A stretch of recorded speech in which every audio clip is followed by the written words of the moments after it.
السلام عليكم ورحمة الله وبركاته. نحمده ونستعينه ونستغفره ونؤمن به ونتوكل عليه ونعوذ بالله من شرور أنفسنا ومن سيئات أعمالنا. من يهده الله فلا مضل له ومن يضلله فلا هادي له.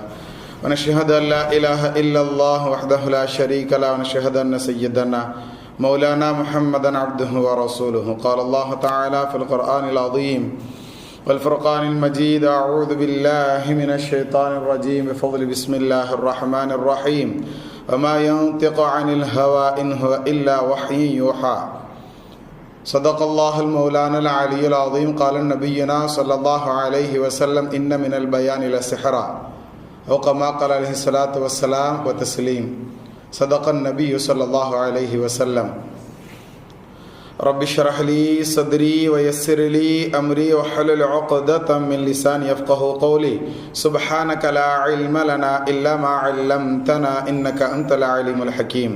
புகழ் அனைத்தும் அல்லாஹ்விற்கே சொந்தம். இவ்வுலகத்தில் வரும் பெருமானார் ரசூலை கரீம் ஸல்லல்லாஹு அலைஹி வஸல்லம் அவர்கள் மீதும் அவர்களை பின்பற்றிய சஹாபாக்கள், தாபியீன்கள், தபா தாபியீன்கள், இமாம்கள், அவுலியாக்கள், ஷுஹதாக்கள், நாதாக்கள், சாலிஹீன்கள், குறிப்பாக அங்கு அமர்ந்திருக்கக்கூடிய நம் அனைவர்களின் மீதும், முஃமினான முஸ்லிமான ஆண் பெண் அனைவர்களின் மீதும் அல்லாஹ்வினுடைய சாந்தியும் சமாதானமும் அன்பும் அருளும் பாதுகாப்பும் என்னென்றும் உண்டாவதாக. ஆமீன்.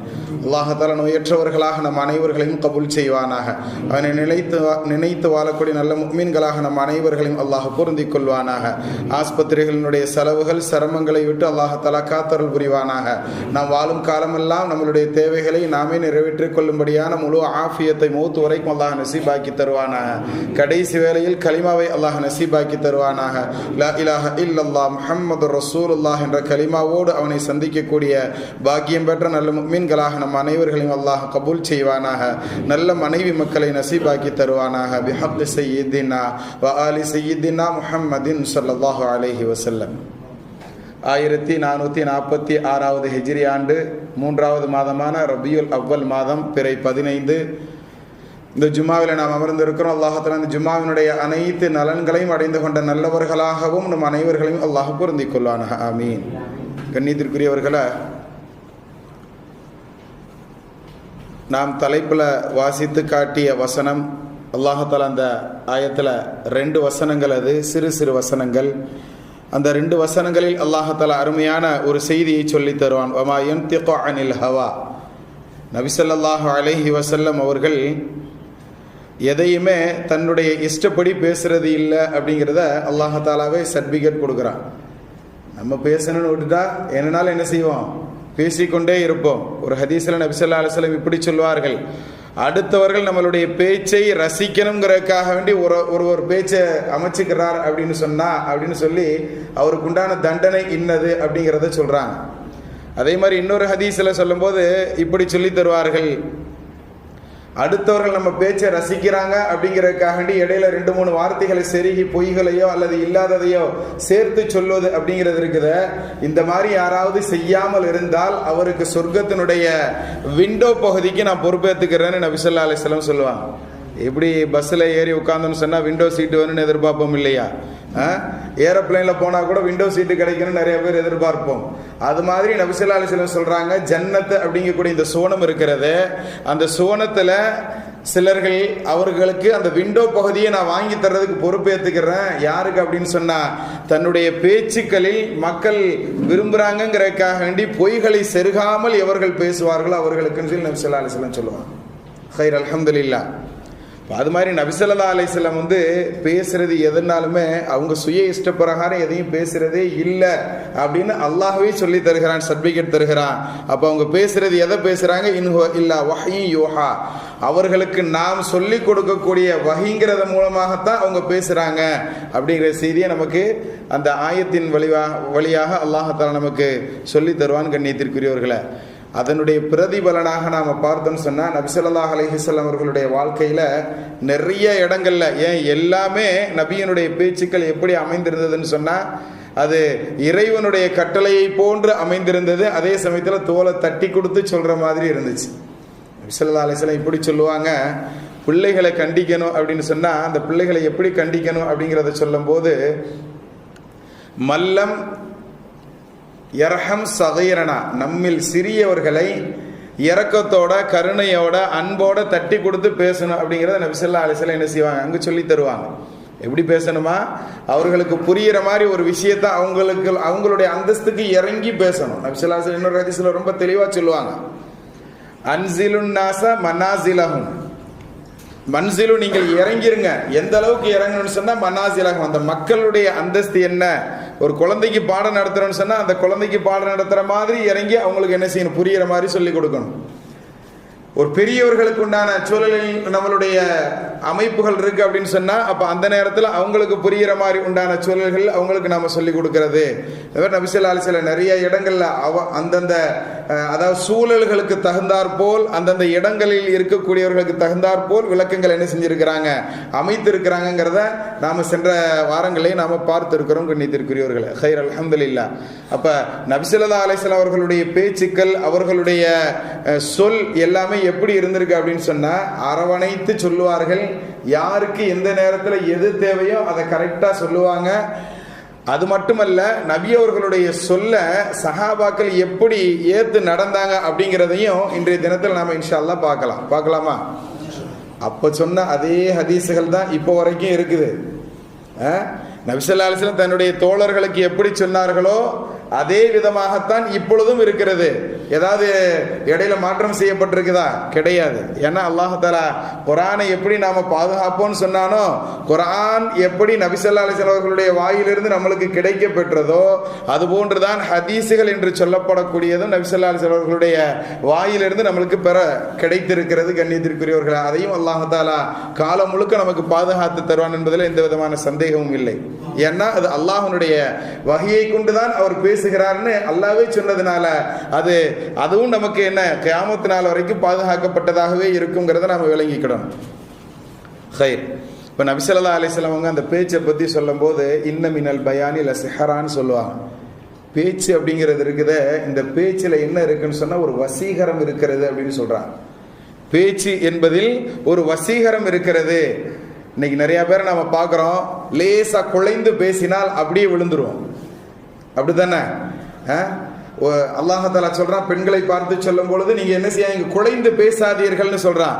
எவனுடைய உள்ளத்தில் நோய் இருக்குமோ அவன் என்ன செஞ்சிருவான், தவறான எண்ணம் கொள்ளக்கூடும். அதனால குழைந்து பேசாதீங்க பெண்களேன்னு பெண்களுக்கு குறிப்பிட்டு அல்லாஹ் சொல்லி தருவான். கண்ணியவான்களை, அப்ப பேச்சுது அப்படிங்கிறதுல ஆளை இழுக்கக்கூடிய ஒரு சூழல் இருக்கிறது அப்படிங்கறத நமக்கு விளங்க முடியுதா? நல்லா கவனிச்சோம்னு சொன்னா இன்ன மினல் பயான் இல்ல சிஹரான்னு சொல்றாங்க நபி ஸல்லல்லாஹு அலைஹி வஸல்லம். சிஹர்னு சொன்னா சூனியத்துக்கு சொல்ற வாசகம். வசீகரம்னு நம்ம மேல்படையாக ஒரு அழகான ஒரு அர்த்தத்தை நாம் சொன்னாலும் அதற்கு இன்னொரு அர்த்தம் சூனியம் என்று ஒரு பொருள். பேசுதல் அப்படிங்கிறதுல சூனியம் இருக்கிறது அப்படிங்கிறத நபி ஸல்லல்லாஹு அலைஹி வஸல்லம் சொன்னதாக கூட நமக்கு அந்த ஹதீஸினுடைய இன்னொரு கருத்து நமக்கு அமையும். கண்ணியவான்களே, ஹைர் அல்ஹம்துலில்லாஹ். ஆக நபி ஸல்லல்லாஹு அலைஹி வஸல்லம் அவர்கள் தங்களுடைய வாழ்க்கையில நிறைய இடங்கள்ல எப்படிலாம் பேசினாங்க, அதற்கு மக்களுடைய ரியாக்ஷன் எப்படி இருந்துச்சுங்கிறத நாம பார்த்தோம்னு சொன்னா, அவர்களுடைய முதல் விஷயமாக அல்லாஹ் தஆலா குர்ஆன் ஷரீஃபில் அவங்களை எச்சரிக்கை செய்தான். வ அன்விர் அஷீரத்தக்கல் அக்ரபீன், உங்களுடைய நெருங்கிய உறவினர்களுக்கு நீங்கள் அச்சமூட்டி எச்சரிக்கை செய்யுங்கள் நபியே அப்படின்னு அல்லாஹ் தஆலா என்ன செஞ்சான், ரொம்ப கண்டிஷனான ஒரு வாசகத்தை சொன்னான். கிட்டத்தட்ட இது 3வது வஹின்னு நினைக்கிறேன். அந்த 3வது வஹி இறங்கக்கூடிய அந்த நேரத்தில் இந்த வசனம் இறங்கியதை பார்த்த உடனே நபி ஸல்லல்லாஹு அலைஹி வஸல்லம் எப்படி நம்ம குடும்பத்தெல்லாம் கூப்பிட்டு சொல்றது அப்படின்னு எல்லாருக்கும் என்ன செய்யறாங்க, தாவத்து கொடுக்குறாங்க. எல்லாருக்கும் இன்னைக்கு முகமது வீட்டில் உணவு இருக்குது, எல்லாரும் வாங்கன்னு சொல்லி அழைப்பு கொடுப்பாங்க. எல்லா உறவுகளும் என்ன செய்வாங்க, நபி ஸல்லல்லாஹு அலைஹி வஸல்லம் அவங்களுடைய வீட்டுக்கு அந்த தாவத்துக்காக வேண்டி வந்து அமருவார்கள்.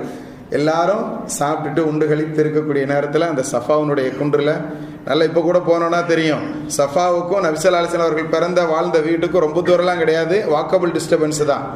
அப்போ சஃபாங்கிற அந்த மலை கொஞ்சம் உயரமாக இருந்ததுனால அந்த இடத்துல நபி ஸல்லல்லாஹு அலைஹி வஸல்லம் ஏறி நின்றுக்கிட்டு எல்லாத்தையும் கூப்பிடுவாங்க, யா சபாஹா. ஒவ்வொரு குழு கூட்டத்தினர்களாக இருப்பாங்க பாருங்க, அவங்களெல்லாம் கூப்பிடுறதுக்கு பொதுவான ஒரு பேர் யா சபாஹா அப்படின்னு கூப்பிடுறது. எல்லாரும் அட்டண்டன்ஸ் போடுங்க, இங்கிட்டு வாங்கன்னு சொல்லி அழைக்கிறது. எல்லாரையும் அழைச்ச உடனே அதுலேயும் குறிப்பாக ஒவ்வொரு சமூகத்தினுடைய பேரை சொல்லி நபி ஸல்லல்லாஹு அலைஹி வஸல்லம் கூப்பிடுவாங்க. கூப்பிட்டுட்டு நபி ஸல்லல்லாஹு அலைஹி வஸல்லம் இப்படி ஆரம்பிப்பார்கள். எப்படி? கேள்வியிலிருந்து ஆரம்பிப்பாங்க.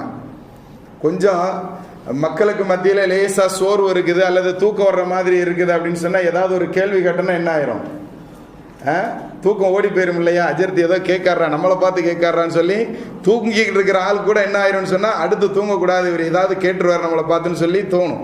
அப்படி தானே?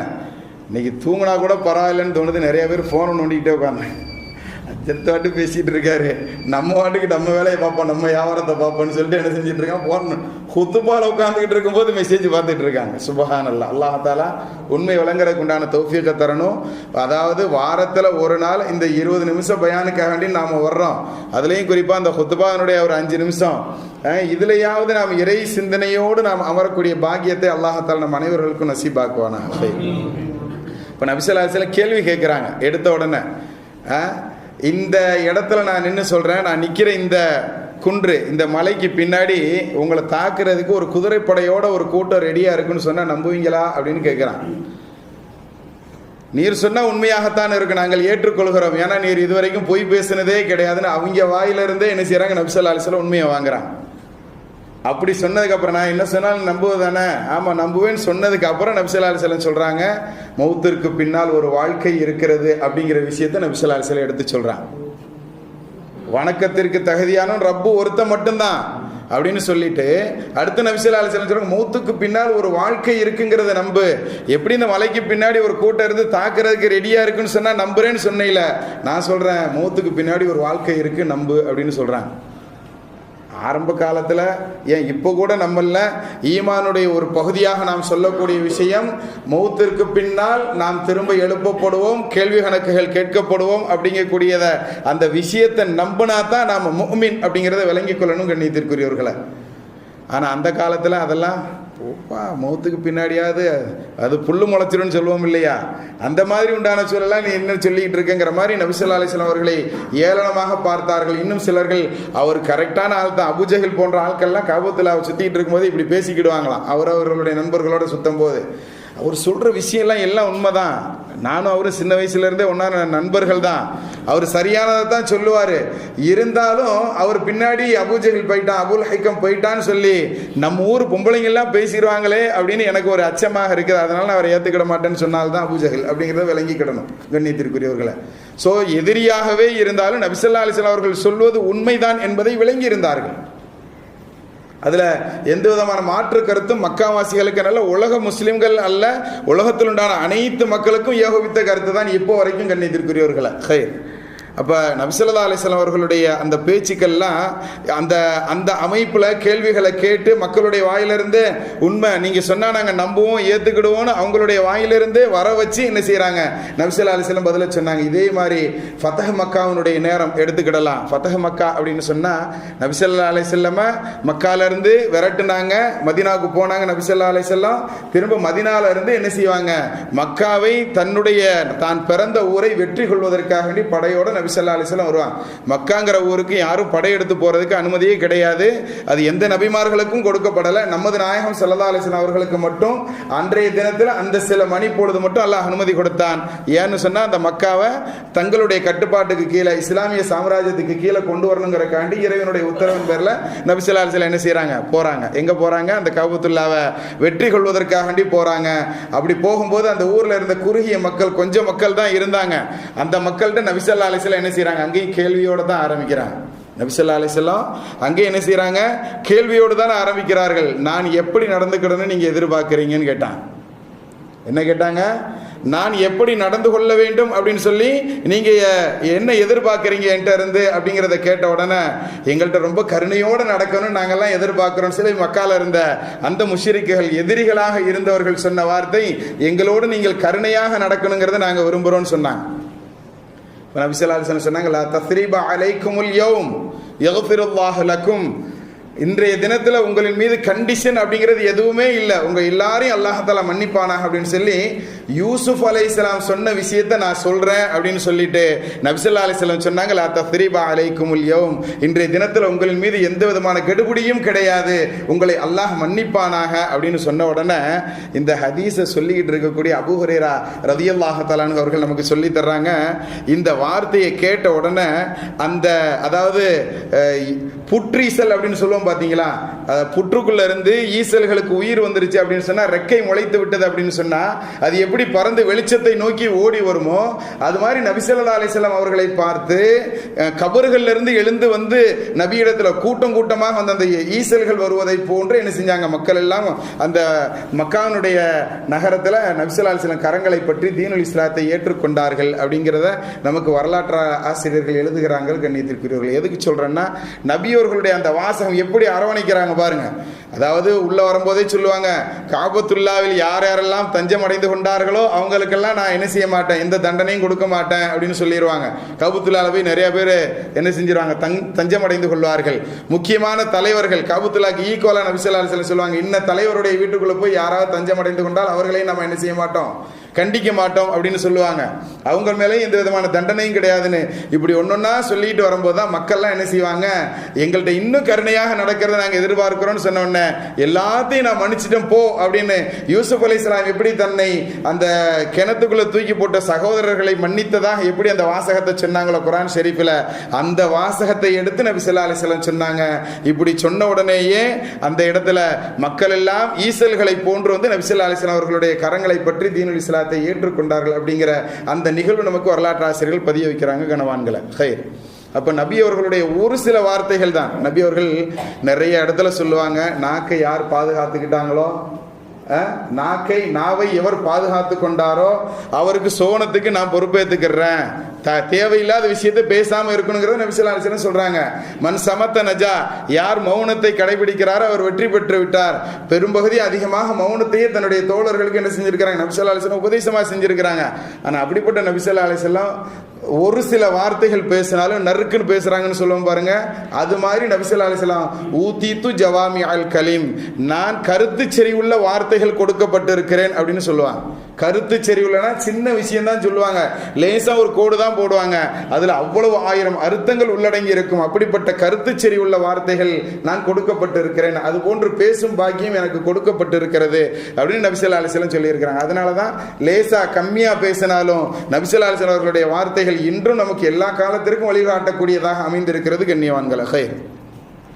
அப்ப அந்த இடத்துல நபி ஸல்லல்லாஹு அலைஹி வஸல்லம் எல்லாரையும் மன்னிச்சிட்டேங்கிற அந்த இரக்கத்தோடு யூசுப் அலைஹிஸ்ஸலாம் சொன்ன அந்த வாசகம் அங்கு எல்லா மக்களையும் தீனுல் இஸ்லாத்துக்குள்ள கொண்டு வர வச்சிச்சு அப்படிங்கிறத நாம பார்க்கிறோம் கண்ணியவான்களை. அடுத்து நபி ஸல்லல்லாஹு அலைஹி வஸல்லம் அவர்களுடைய வாழ்க்கையில ஹக்கீம் அப்படின்னு சொல்லி ஒரு சஹாபி, அவங்க வந்து நபியினுடைய மச்சினனின் மகன் என்பதாக நமக்கு வரலாற்று ஆசிரியர்கள் பதிய வைக்கிறாங்க. ஹக்கீம் இப்னு ஹிஸாம் என்பதாக அவர்களுடைய பெயர். இந்த சஹாபி நபி ஸல்லல்லாஹு அலைஹி வஸல்லம் அவர்கள்ட்ட உடனே தீனுல் இஸ்லாத்துக்கெல்லாம் வரல, ஆரம்ப காலத்திலிருந்து வரவே இல்லை. கிட்டத்தட்ட நபியோட 13 வயசுக்கு மூத்தவங்க, 120 வயது வரைக்கும் அவர்கள் வாழ்ந்தார்கள் என்பதாக இவர்களுடைய ஹிஸ்டரிகள்லாம் சொல்லப்படுது. இப்படிப்பட்ட இந்த சஹாபி ஹக்கீம் இப்னு ஹிஸாம் அப்படிங்கக்கூடிய இந்த சஹாபி என்ன செய்யறாங்கன்னு சொன்னா, நபி ஸல்லல்லாஹு அலைஹி வஸல்லம் அவங்க அதான் ஆரம்ப காலத்திலிருந்து அவங்களை எல்லா விஷயத்திலையும் நோட் பண்ணிக்கிட்டே இருந்துட்டு, எப்போ தீனுல் இஸ்லாத்துக்குள்ள வர்றாங்கன்னா, எப்போ மக்காவை வெற்றி கொள்வதற்காண்டி நபி போறாங்களோ, எப்படி அந்த புற்றீசல்கள் வந்து வருவதை போன்று நபியினுடைய கரத்தை பிடிச்சி இஸ்லாத்தை ஏத்தாங்கன்னு சொன்ன பாருங்க, அந்த கூட்டத்தில் ஒரு ஆள் தான் இவங்களும். அப்போ அதில் தீனுல் இஸ்லாத்தை ஏற்றுக்கிட்டவங்க நபி ஸல்லல்லாஹு அலைஹி வஸல்லம் அவங்க கூட ஒரு சில போர்களில் கலந்துருக்கிறாங்க. ஒரு ஹுனைன்கிற ஒரு போரில் கலந்துகிட்ட போது நபி ஸல்லல்லாஹு அலைஹி வஸல்லம் என்ன செய்கிறாங்க, கிட்டத்தட்ட 100 ஒட்டகத்தை என்ன செய்கிறாங்க அவருக்கு அன்பளிப்பாக கொடுத்தாங்க. எத்தனை ஒட்டகம்? 100 ஒட்டகம் கொடுத்தாங்க. இந்த 100 ஒட்டகத்தை பார்த்துட்டு இன்னும் கொஞ்சம் கிடைக்காதா அப்படிங்கிற ஒரு ஏக்கம் இருக்கத்தானே செய்யும். பெரும்பகுதி எவ்வளோதான் நம்ம பாக்கெட் நிறைய பணம் இருந்தாலும் இன்னும் கொஞ்சம் கிடைக்காதா அப்படின்னு எதிர்பார்ப்பது ஒரு இயல்பு தான், மனிதனுடைய இயல்பு. அதுபோன்று அந்த சஹாபியினுடைய பார்வையை பார்த்துட்டு அந்த சஹாபியை கூப்பிட்டு நபி ஸல்லல்லாஹு அலைஹி வஸல்லம் சொன்னாங்க, கொடுக்கிற கரம் அப்படிங்கிறது இருக்குது, இதுதான் ரொம்ப சிறந்த கரம். வாங்குற கரத்தை விட கீழே இருந்து வாங்கும் கரத்தை விட மேலிருந்து கொடுக்கும் கரம் தான் ரொம்ப சிறந்தது அப்படிங்கிற ஒரு வார்த்தை. அந்த சஹாபியை கடிஞ்செல்லாம் எதுவும் பேசல, என்னன்னு சும்மா சும்மா கேட்டுக்கிட்டே இருக்கேன்லாம் கேட்கல. 100 ஒட்டகம் கொடுத்துருக்கிறான், இன்னும் கொஞ்சம் கிடைக்காதான்னு அந்த சஹாபியினுடைய எதிர்பார்ப்பை பார்த்து புரிந்து கொண்ட நபி ஸல்லல்லாஹு அலைஹி வஸல்லம் சொன்னாங்க, யா ஹக்கீம், அந்த சஹாபியை பேரை சொல்லி கூப்பிட்டு சொன்னாங்க, இந்த மாதிரி நீ எதிர்பார்க்காத, நீ கொடுக்கிற பழக்கத்துக்கு வா அப்படிங்கிற அந்த விஷயத்தை நபி ஸல்லல்லாஹு அலைஹி வஸல்லம் அவர்கள் சொல்வது போன்று எப்படி சொல்றாங்க, கொடுக்கும் கரம் இருக்கிறது வாங்கும் கரத்தை விட ரொம்ப சிறந்தது அப்படிங்கிறத நபி ஸல்லல்லாஹு அலைஹி வஸல்லம் சொன்ன உடனே அந்த சஹாபி சத்தியம் செய்து சொன்னார்கள். அந்த ஹதீஸ்களில் நமக்கு எழுதுறாங்க, எப்படி சத்தியம் செஞ்சு சொன்னாங்கன்னா, அல்லாஹ்வின் மீது ஆணையாக இனிமேல் நான் யாரிடமும் எதையும் வாங்க மாட்டேன் நபியே. மௌத்து வரைக்கும் அந்த சஹாபி வாங்கவே இல்லை அப்படிங்கிறதாக நமக்கு வரலாற்று ஆசிரியர்கள் பதிய வைக்கிறாங்க. அபூபக்கர் நாயகம் கலீஃபாவாக இருந்த காலத்தில் ஒரு போரில் நிறைய வெற்றி கிடைத்தது. அந்த போர்ல இருந்து கனிமத்து பொருளை கொடுக்கறக்காண்டி எப்படி அந்த 100 ஒட்டகம் கொடுத்தாங்களே நபி ஸல்லல்லாஹு அலைஹி வஸல்லம், அது மாதிரி அந்த கனிமத்தை கொடுக்குற கூப்பிடுறாங்க, வாங்கவே இல்லை. உமர் நாயகத்தினுடைய காலத்திலையும் வாங்கல. எந்த அளவுக்குன்னா அவர் வாங்க மாட்டார்னு மக்கள் பேசிக்கொள்ளும் அளவிற்கு பிரபல்யமாகிவிட்டார் கண்ணியத்திற்குரியவர்கள். அது மட்டுமல்ல, ஜுபைர் அப்படிங்கக்கூடிய ஒரு சஹாபி, அந்த சஹாபியினுடைய வஃபாத்தினுடைய நேரம் மையத்தாக இருக்கிறாங்க.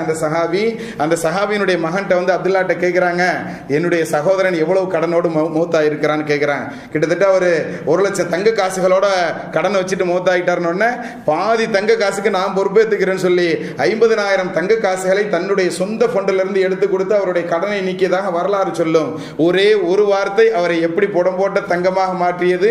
எந்த அளவுக்குன்னு சொன்னா, அந்த தோழர் ஏதாவது ஒரு ஒட்டகத்தில் இருக்கும் போதோ அல்லது குதிரையின் மீது இருக்கும் போதோ ஒரு குச்சி கீழே விழுந்துருச்சு, ஒட்டகம் அடிக்கிற குச்சி, அந்த ஓட்டக்கூடிய குச்சி கீழே விழுந்துட்டா கூட அதை கூட எடுத்து கேட்டு யார்ட்டையும் வாங்க மாட்டாங்களா. இதை ஏன் குறிப்பிட்டு வரலாற்று ஆசிரியர்கள் சொல்றாங்கன்னா, ஒரு குச்சியை கொடுக்கும்போது அதுலயும் ஒட்டகத்துக்கு மேல இருக்கிறவர்கிட்ட கொடுக்கும்போது வாங்குற கை மேலே தான் இருக்கும், அப்படித்தானே, கொடுக்கிற கை கீழே தான் இருக்கும்.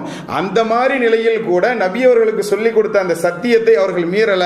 அப்படி ஒட்டகத்திலிருந்து மேல இருந்துகிட்டு அந்த குச்சியை வாங்குறதாக இருந்தாலும் கூட நான் வாங்கிய குற்றம் வந்து விடுமே, நபிக்கு சத்தியம் செய்த சத்தியத்தை மீறியவனாக ஆகிவிடுவேன் சொல்லி கடைசி வரைக்கும் அவங்க குச்சி விழுந்தா கூட தானே இறங்கி எடுப்பாங்கிறத நமக்கு வரலாறு சொல்லித்தரும் கண்ணியவான்களை.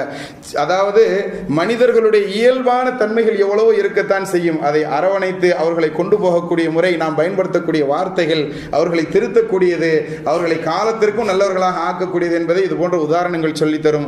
அல்லாஹ் அது போன்று வாழக்கூடிய பாக்கியவான்கள் நம்மை கபூல் செய்வானாக. நபி ஸல்லல்லாஹு அலைஹி வஸல்லம் அவர்கள் சொன்ன அனைத்து ஹதீஸ்களையும் ஃபிங்கர் பிரிண்டில் இந்த காலத்தில் நாம் வைக்கக்கூடிய காலம். ஒரு நாளைக்கு ஒரு ஹதீஸின் மனப்பாடம் பண்ணலாம், அல்லது ஒரு நாளைக்கு ஒரு ஹதீஸின் பிரகாரம் அமல் செய்யலாங்கிற நியத்தோட இன்ஷா அல்லாஹ் இந்த பயணம் முடிச்சுக்கலாமா? அல்லாஹ் ஹைராக்கி தருவான். வாஹிரு தஅவானா அல்ஹம்துலில்லாஹி ரப்பில் ஆலமீன். வஸ்ஸலாமு அலைக்கும் வரஹ்மத்துல்லாஹி வபரகாத்துஹு. சுன்னத்துல்லாஹி தொழுது